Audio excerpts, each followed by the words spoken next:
তো এখন আমরা দেখতে যাইতেছি আমাদের বায়োমেট্রিক্সের প্রকারভেদের একটি পার্ট ফিঙ্গারপ্রিন্ট। তো ফিঙ্গারপ্রিন্ট কি? ফিঙ্গারপ্রিন্ট হচ্ছে আঙুলের ছাপ, যেটা আমরা অলরেডি জানি যে ফিঙ্গারপ্রিন্ট আসলে আমাদের রিয়েল লাইফ বিভিন্ন জায়গায় মানুষের পরিচয় শনাক্ত করতে ব্যবহার করা হয়।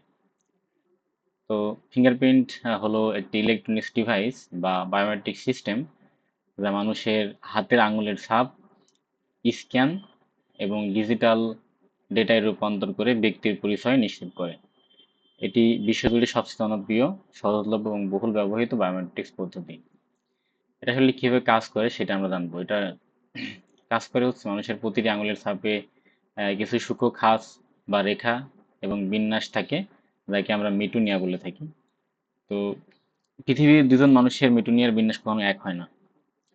তো স্ক্যান করা তো এই জন্য আমাদের এখানে স্ক্যান করতে হয়। তো স্ক্যান করার সিস্টেম হচ্ছে যে ব্যবহারকারীরা যখন ফিঙ্গারপ্রিন্ট সেন্সরের উপর আঙুল রাখে তখন রিডার আঙুলের একটি নিখুঁত ছবি বা ইলেকট্রনিক্স ম্যাপ তৈরি করে।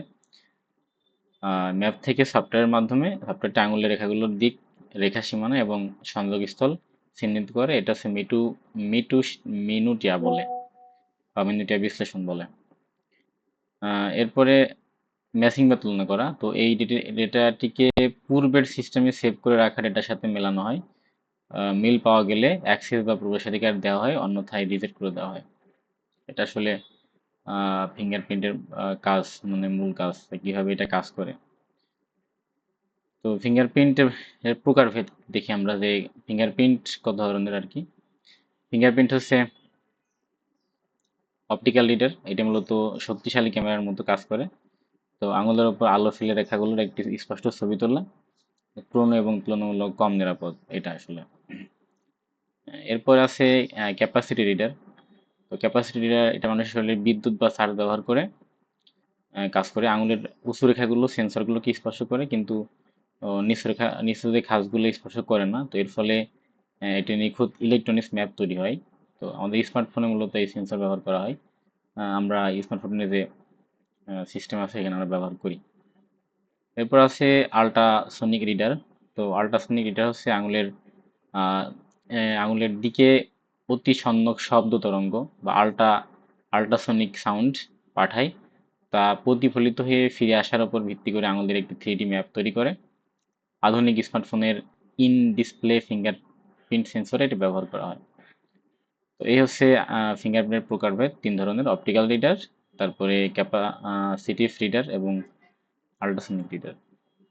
তো ব্যবহার কি? ব্যবহারিক ক্ষেত্রসমূহ হচ্ছে অলরেডি আমরা দেখছি, তারপর এখানে আমরা আরো কিছু দেখব। ব্যবহার হচ্ছে স্মার্টফোনে ব্যবহার করা হয়, ল্যাপটপ ব্যবহার করা হয় আনলকের জন্য বা ডিভাইসের সুরক্ষার জন্য। অফিস ও শিক্ষা প্রতিষ্ঠানে হাজিরার জন্য ব্যবহার করা হয়। প্রক্সি হাজিরা বন্ধ করতে কর্মকর্তা ও শিক্ষার্থীদের উপস্থিতি শনাক্ত করতে ব্যবহার করা হয়।